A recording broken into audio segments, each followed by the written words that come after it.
Los de 4 estágios, Pedro, Anin, não, não.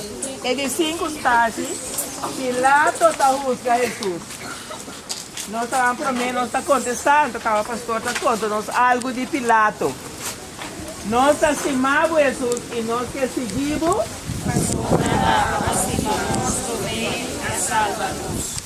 Pastor, o que nós mesmo queremos de Pilato? O que nós conhecemos a Pilato?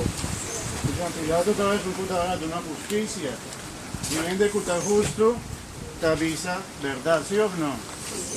Un ente que está haciendo justicia siempre te busca verdad, ¿sí o no? Y que con años Jesús culpable o que estaba inocente. Era inocente, la dice, no hay ningún pecado en Jesús. Pero todo algo sucede. A pesar que estaba Jesús como a defender verdad, defender Jesús, él no hacía. Al final lo que él hace, él lava su mano.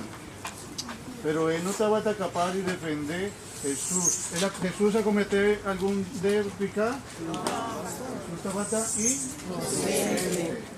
Sin embargo, lamentablemente, porque Cristo es un comester a defender verdad, no a defender ¿quién? Jesus. Jesús. Pilato no a defender Jesús.